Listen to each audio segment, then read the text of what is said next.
Good morning or good afternoon, everyone. We had some technical issues, but now we are ready. Welcome to the first session of the JavaCard Forum 2025 webinar series. We'll be exploring JavaCard innovation shaping the future of secure elements. And we are very and really delighted to have you with us. As today we kick off the journey with an expert presentation on a very exciting subject, post-quantum cryptography. And we have already a lot of dial-ins. That's really awesome. I'm the moderator of this webinar today. My name is Timo Lisk from Infineon Technologies, and I'm a board member of the JavaCard Forum. And today, Markus Moesenbacher from Infineon Technologies shares his insights on post-quantum cryptography with his presentation, Securing the Future, Quantum Computing Technology from Robust Hardware to Secured Applications. And he will explore the crucial importance of addressing PQC migration today and examine its implications for secure elements. Markus is a system architect for digital identity solutions at Infineon Technologies, and he is responsible for driving the strategic definition of chip hardware and software solutions. He has more than 20 years of experience in the smart card and secure element business in different positions. So there is a chat feature in this webinar where you can ask questions on the fly, as the microphones, they are muted during the presentation. These questions will then be answered at the end of the presentation. But you can also ask questions to Markus directly at the end of the presentation when we will open the microphones. And now, without any further delay, please welcome Markus. Markus, the screen is yours. Thank you, Timo, for handing over. So, hello, everybody. I'm happy that you are attending, and I will tell you something about post-quantum cryptography. But first, I will start with quantum computers in general, what we need to think about today already. With regard to PQC migration, then I will show some PQC algorithms which have been defined by NIST. And then also we will show into the challenges for secured embedded applications, secure elements, and then what are the solutions to get a system element PQC ready. And then I will also show how we are involved and what are our solutions. So let's first start with quantum computers. So if you compare a classical computer, which just works with zeros and ones, a quantum computer has several states. So you never know, is the result a 0 or a 1? It can be both of them. And when you read out the result, then it's either 0 or a 1. And by that, you can do very fast parallel computing, which is needed for some specific issues. And we will also come to that when it comes to quantum computers attacks of asymmetric algorithms. So currently, cybersecurity measures may soon be integrated. So for RSA, for example, so RSA is based on two large prime numbers, and the prime factorization brings security because with classical computers, prime factorization needs a lot of time. So for example, 100,000 years for a 2K RSA key. And also it doesn't help to increase the length of the bit of the prime numbers because quantum computers will be able very soon to crack RSA and also ECC keys within a very short time. So we don't have to with symmetric algorithms such as AES. So AES 256 is a good choice, but there are also countries, I will come to that, which even say yes, also AES 128 is sufficient. So here you can see the graph of a quantum computer. So the quantum computers, on the one hand, it's the number of qubits, and possibly you know the IBMs and Google, they say they have a lot of qubits, but it's not about the quantity, it's mainly also about the quality. So you need to have a very low failure rate, and failures come from temperature, high temperature, and also movements, mechanical implications. And to reduce the failure rate, and here you see the quantum fidelity, it's called, this is the opposite of the failure rate, then you see it is very hard to get the failure rate down. And the current quantum computers are in this range here, and for quantum usefulness, the failure rate needs to get down, but also the number of qubits needs to get up. And RSA 2048 is somewhere above this graph. So it's still a lot of development of quantum computers required to crack RSA 2048 bit key. So quantum computers currently achieve a performance of about 10 to 50, some also more high quality bit. This means a low failure rate, or it's also called logical qubit. And this is about 0.1 to 1.3% of the amount to crack RSA 2 kilobit. And the first universal quantum computers, nobody knows. Even the experts of quantum computers don't know yet. It is expected to be between 2030 until 2035. So only 5 to 10 years to go until the asymmetric algorithms are not secured anymore against attacks. So we need to think about tomorrow. There are different attack scenarios. So the one most famous one is harvest now, decrypt later. So the attackers can collect the data already today, which is encrypted by classical algorithms, and can decrypt it later when quantum computers are ready. There is also a threat on sensitive data, so privacy data, as well as payment data, or from government data and public institutions. And then there is also a threat to products like cars, aerospace, and also industry. So we can see here the different applications and also the lifetime. So for mobile phones, it is not yet dangerous up to now. For documents, for payment documents, also not, but it might be already now dangerous for ID documents when you think that the passport is for 10 years in the field.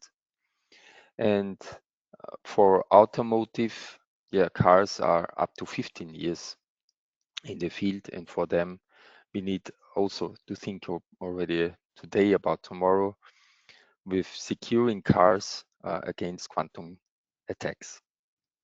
And then industry components are in the field for up to 30 years.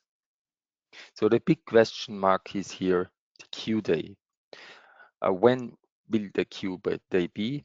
So nobody knows, as I said, but it could well be that it is already in 2035, as it is shown here, or it could also be much later.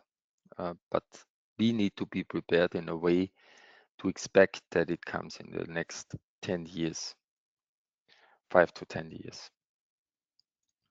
So we need to be prepared. So what is the solution?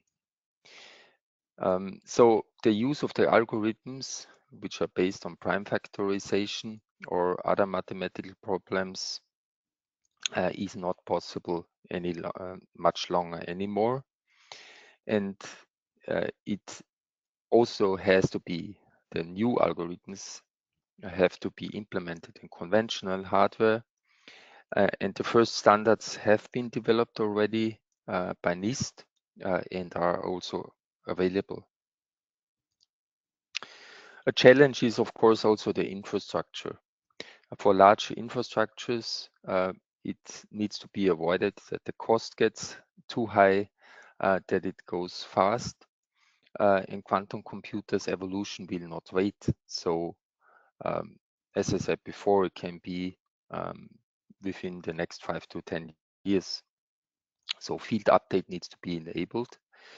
Um, so the products need to be available already now, deployed, and they shall have the capability to be updated later if there are new algorithms or if there are changes or if there are no algorithms on the product already now. And this change and this flexibility of the algorithms is also called crypto agility. And once all the standards and infrastructures are established, an easy and rapid transition to PQC can be performed. So we have already many standards about crypto algorithms. The first one is a Crystal Kyber ML-Chem algorithm, which is used for key encapsulation, key exchange to enable a secure communication. And MLDSA, which is used for digital signatures, module lattice-based algorithm, and both are based on FIP standardization. SLH-DSA, also called Sphinx, has the issue that for secure elements, it cannot be used because of the long encryption size, long encryption time. However, it has smaller keys, but it has an implication on performance. And also FNDSA is not the optimal algorithms because it has very long signature sizes and key sizes. Also, MLDSA has much longer key sizes if you compare it to ECC. However, it is the best solution with regard to performance and also key size and signature size for embedded secure elements or secure elements. ML-Chem, from a performance perspective, it is very good to be used with secure elements because it is as fast as ECC. So from performance, you can compare it to ECC, which is a big advantage. Then there is also the HQC key encapsulation, key exchange, which demands also more computing resources compared to ML-Chem. So this is also a Chem algorithms. Then we also have the stateful hash-based. So stateful hash-based is very good to be used for integrity check after a boot process. However, it has the advantage that the keys, one key can also only be used to check for one-time check, and the number of keys is limited. But for boot process of controllers or for in the field update and then boot check, it can be dependent on the application sufficient. So this is an overview about the countries. Of course, we have much more, but these are the important ones. European Union, Great Britain, USA. So you see that the NIST standards ML-Chem and MLDSA are used by all those countries or will be used by all those countries. Also, SLH-DSA is recommended, but other other algorithms like photochem, McAleese are not preferred by all the countries. What we also can see here that, for example, the hash algorithms is or the symmetric algorithm AES 128 is allowed by NIST, for example, but France only allows AES 256. Yeah, here you can see all the algorithms. I will not go in detail through the table, but it's, I think, a useful overview about all the algorithms which are used in different countries. So what are the challenges for secure elements? So what is a very big challenge are the side channel attacks. And the reason is because for classical cryptography with AES and ECC, we have already a lot of experience, and also the test houses have a lot of experience how to attack the secure elements. So for post-quantum cryptography, there are fundamentally different algorithms with different attack landscapes and also new methods for attacking post-quantum cryptography. And there are no real quantum computer attacks in place yet because, yeah, the computers are not available yet, and the proof is only based on mathematical proofs, and hybrid implementation is also a must-have, which means combining classical cryptography with post-quantum cryptography. And new countermeasures also have to be implemented based on the quantum attacks. So now we need already to anticipate the improvements in attack techniques. So we are also highly active in this research area. So as I said before already, the signature size is much higher of MLDSA compared to ECC-based signatures. So the encryption sizes are up to 80 times longer compared to conventional cryptography. So the key size for signature can be up to 5 kilobyte. So kilobyte, not bit, and this is really much bigger compared to classical computers.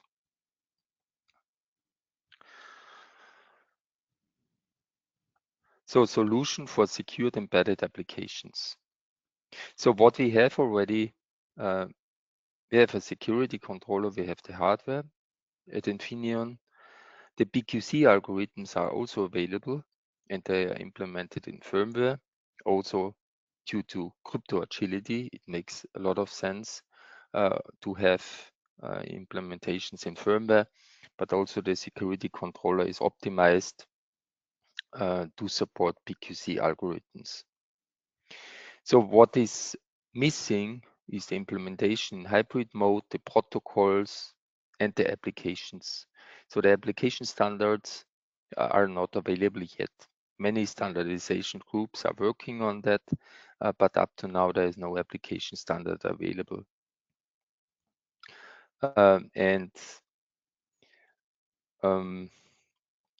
Yeah, so this is the way to go until the products can be migrated. Of course, for proprietary implementations, the implementation can already start now based on the available PQC algorithms, but all the other standardized applications need to be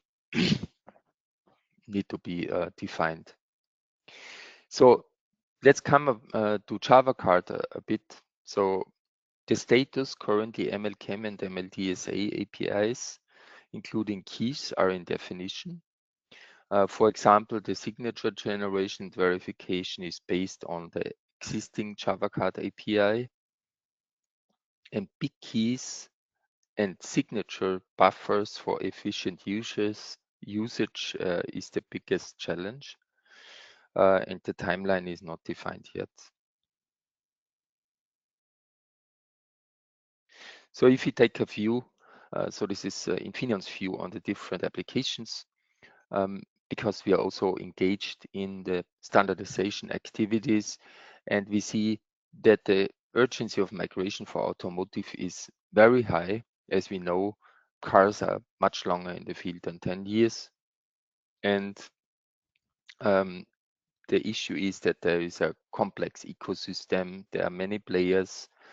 CCC has started, but it's also not finalized yet with standardization, V2X, and many much more standards, and also interests of car producers. Brand protection also has a high urgency. It's customer specific mainly. It's not based on standards. And there's also high request already now for PQC brand protection. Then SIM products. So many standardization groups like GSMA, ETSI, Global Platform, 3GPP, and others are working on the standards. And PQC is already part of the GSMA standard. There is a draft available, and it is used for remote SIM provisioning use cases. The TPM, Transform Platform Module, which is used in computers, there is a draft standard available from TCG. And for electronic passports, it's also high, the urgency. It's based on the ICAO standard 9303. And what is currently already, there's a draft available for passive authentication, which secures, or which is the certificate provided by the country and issued to the passport and signed with a PQC algorithm. So this means that the secure element needs to have a little bit more memory, but no cryptographic post-quantum cryptography is required yet from the secure element. And this is only secured, the product is then only secured against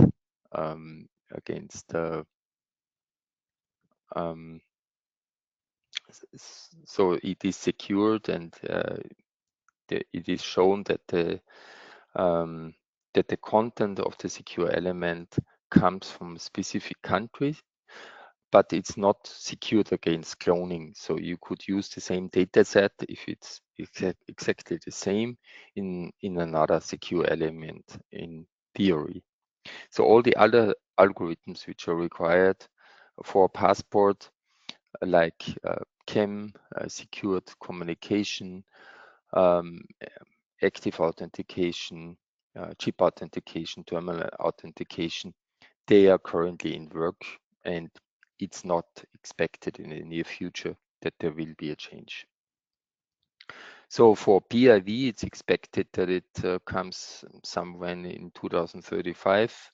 NIST will develop application-specific guidance through the transition, and PIV is based on a NIST standard. Logical access, FIDO, the FIDO Alliance worked in a study group, and MLDSA and MLChem have been defined. The standardization is expected to start soon. For medical applications, the urgency of migration is rather low. There is no request about PQC implementation now. For payment cards, INVICO communicated that the migration is not planned yet. Now it's expected approximately in 2038. Physical access, here we have one standard, for example, Aliro standard, PQC is not mentioned in the standard up to now. And smart home Meta, so there is a new version available, Meta 1.5, which will include the PQC with device attestation certificates. So this is a small overview about the applications. So as I said, there is still a way to go until we can migrate standardized applications used for secure elements. So transition to PQC, in a nutshell, RSA and ECC are used almost everywhere. There is not a simple drop-in replacement into existing protocols. Standardization is still ongoing, and however, we need ship today and update cryptography later, which means crypto agility. There are flexible hardware accelerators for different schemes and firmware update mechanisms and hybrid usage of classical and PQ crypto for smooth and secure transition to post-quantum to a post-quantum world.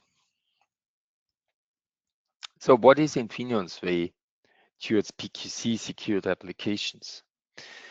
So we started already 2017 where we have implemented a post-quantum key exchange method based on New Hope algorithm on a commercially available chip for contactless smart cards.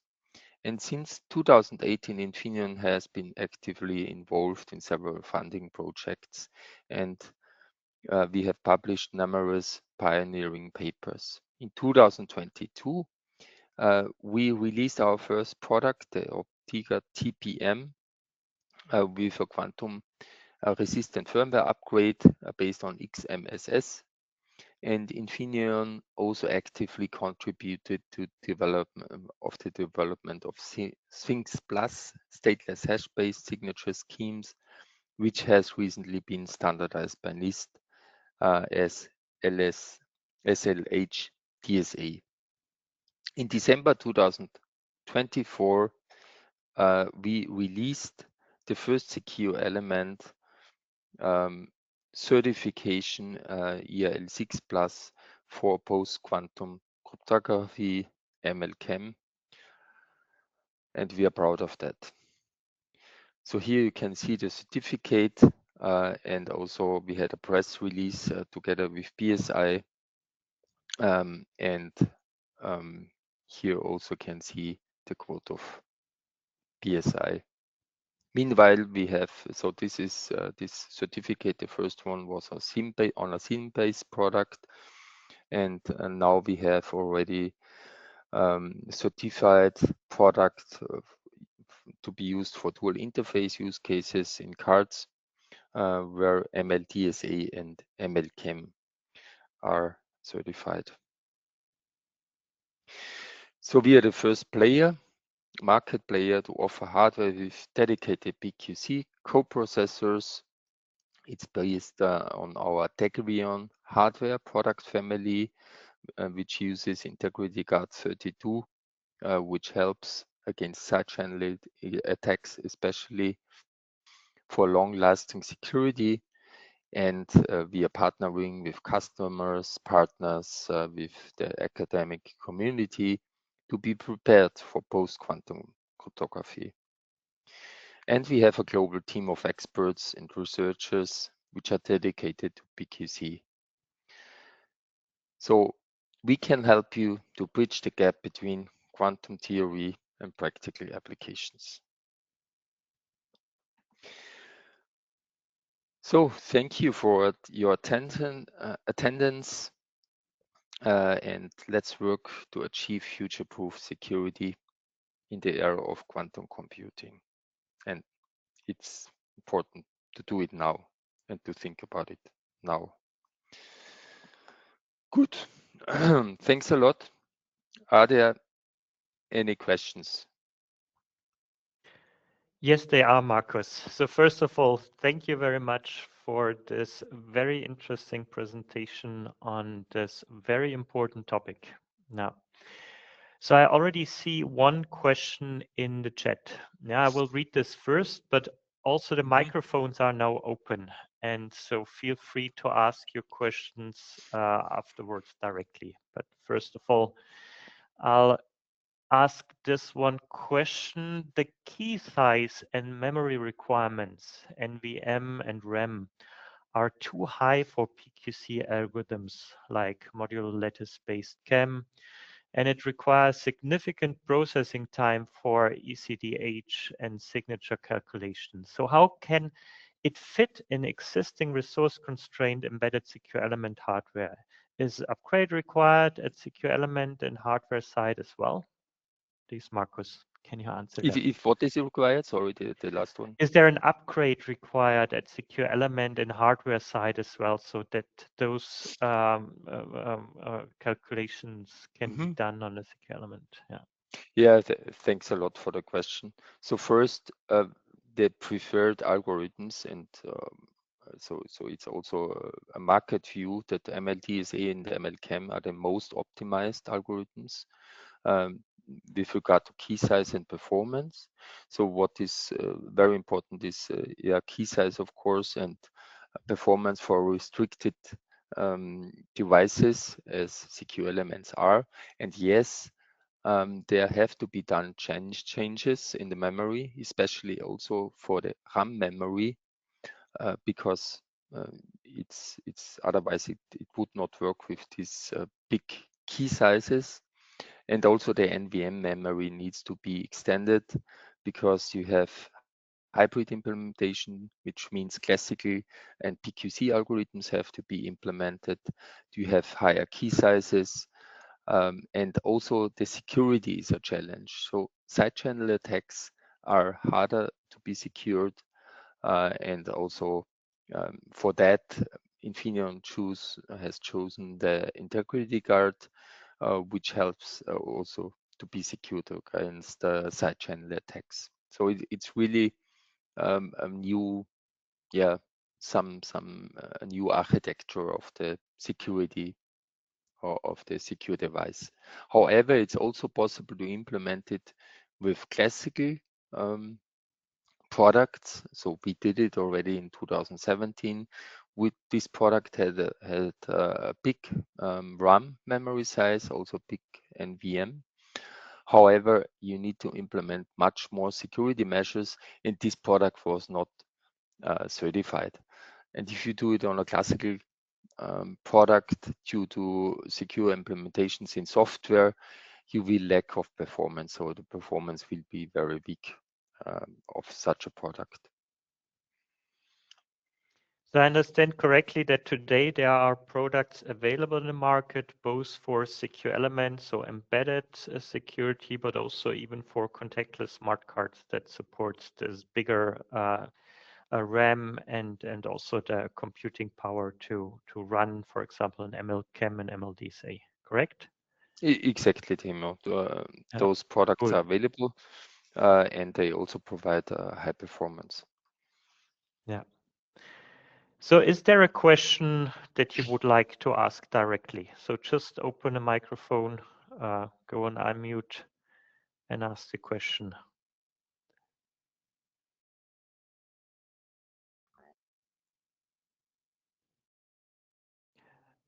Then otherwise, I have one other question I want to read here. So there was some slide where I couldn't see China. So which PQC algorithms will be used in China? Will European or American standards play a role? Yeah, thanks a lot for these questions. So from China, there are no algorithms available yet. China has recently initiated the next generation commercial cryptography algorithm program, NGCC, and NGCC plans to introduce new algorithms with focus on high performance and low implementation cost, especially related to side channel protection and energy consumption. NGCC plans to call for proposal for public key cryptographic algorithms, so as NIST did it, and cryptographic hash-based algorithms and block cipher algorithms.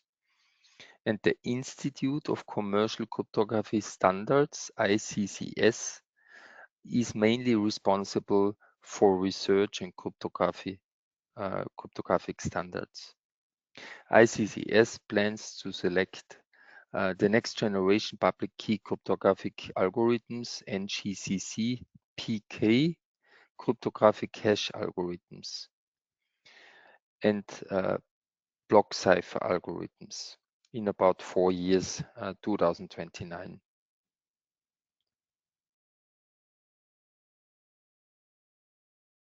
I hope this answered your question. Yeah, very interesting. Thank you very much to have really the global view here. So I'm just go to next question from the chat. I have heard that smart cards have limited communication speed, so it's about the transport protocol, which affect the ability to transfer encapsulated keys and signatures. Is this a known problem, and what is your view of this concern? So transport speed and communication of smart cards. Transport speed is definitely also an issue because the performance is, especially for transport, very high at the requirements. So it's higher even than payment. And we have not noticed any changes for transport up to now, and for PQC migration. So I don't have much more information about that. However, I mean, for example, for contactless, higher bit rates are technically possible, but this depends then on the application probably. Yes, so it could be used also in theory, VHPR. However, it's, as you know, it's not in the field, it's not in the infrastructure. It would be a big change. I suppose that there will be different solution and not changing the transaction time. Okay. Then I have another question here. Do RSP specifications, for example, now include PQC algorithms, and which ones? Are there any specs including PQC now as mandatory? So this probably Which specification? The RSP specification. So probably from GSMA or from. So up to now, there is no specification which is mandatory.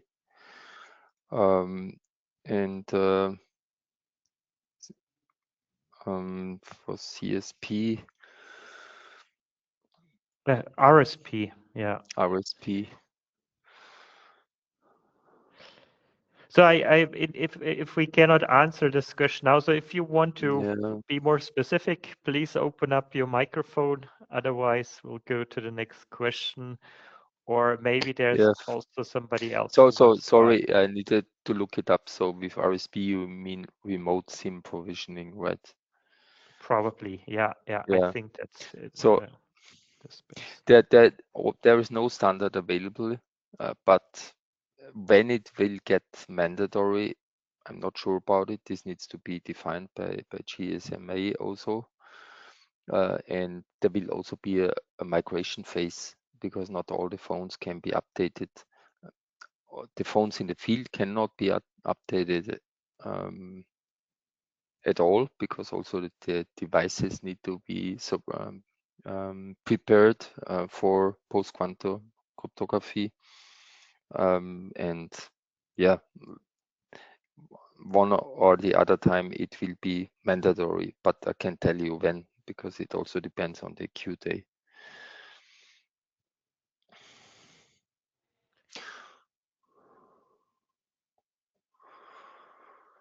Okay, then let's go to another question because there's still some. So on the PQC NIST standard, are the PQC NIST standards settled now? Markus. Yeah, the most or many of them are settled. And not all of them, because NIST started another round of evaluation for schemes, and the team promising but not ready for standardization yet. They also put out another call for proposals for digital signature schemes with short signatures and fast verification, and we will closely monitor and any developments, but expect that the already selected algorithms will stay the most relevant for our applications, especially MLChem and MLDSA. Okay, thank you. There's another question about module lattice-based key encapsulation mechanism. So MLChem, as defined in NIST PQC standard, is primarily a key establishment mechanism and not a full Yes, mutual authentication protocol. So the question exactly. is this the case that MLChem always recommended to use with MLDSA where mutual authentication is required? That's the question.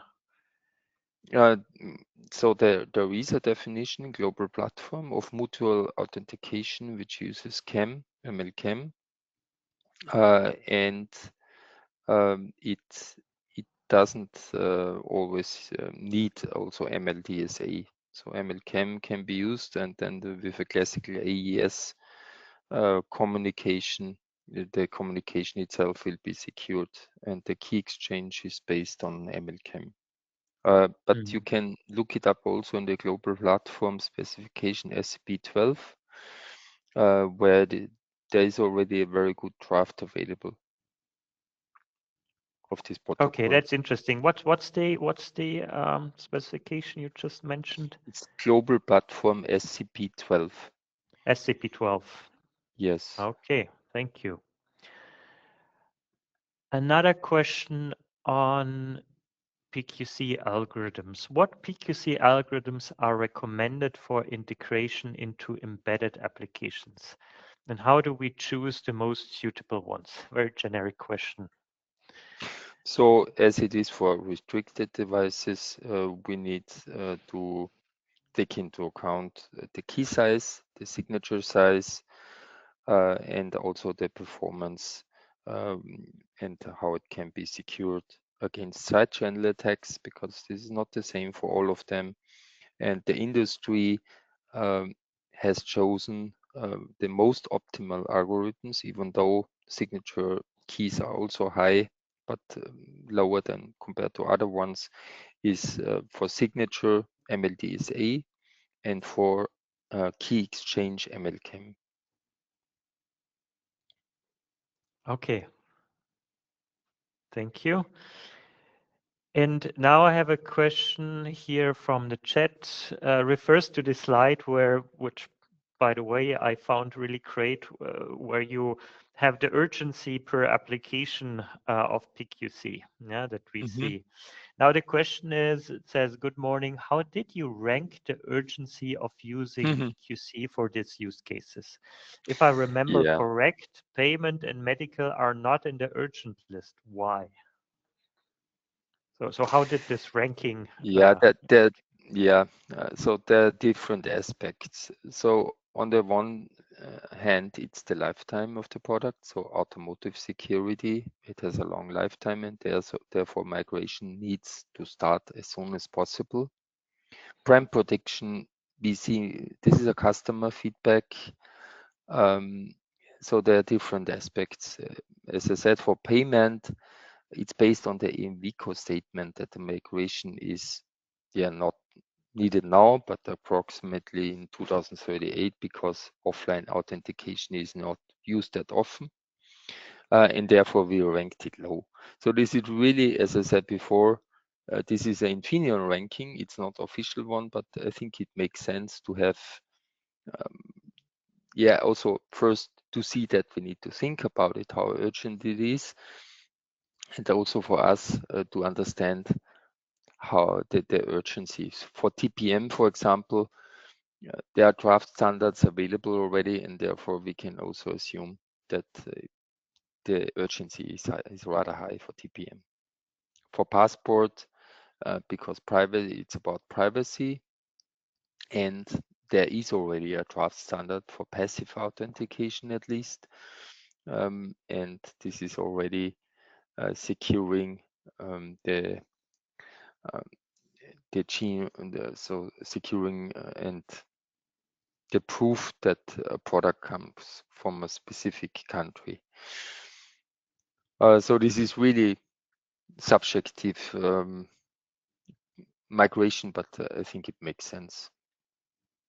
It makes definitely sense, but it's also clear that this list is just a guidance and of course Yes, based on this opinions, and exactly. there you will never find a objective or Yeah, based on only on facts. Yeah. there might be different views.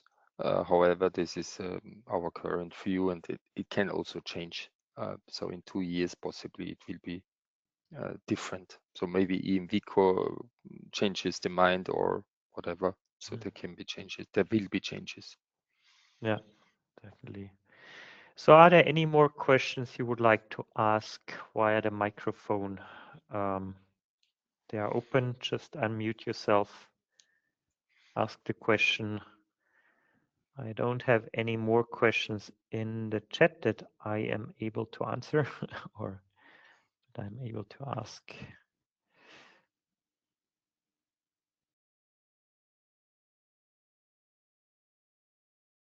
So if I don't hear any more question and just have another look into the chat, I think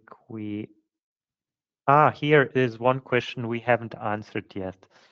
Any possible attack identified on MLChem or MLDSA? Can you explain some of such attacks? So the most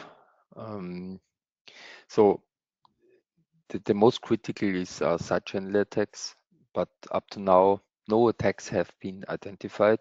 Of course, it can happen in the future because also test houses are not that experienced yet. However, no attack has been successful up to now against MLChem.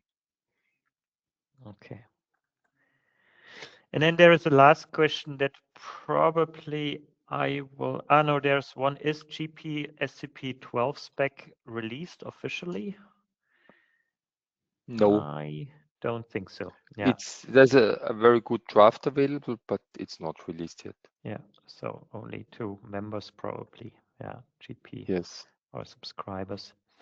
And then the last question here, I will answer that because it asks, is there a planned timeline for PQC to be included into JavaCard API specs? I mean, probably you know, I'm in a JavaCard board. The JavaCard forum is working on such proposals.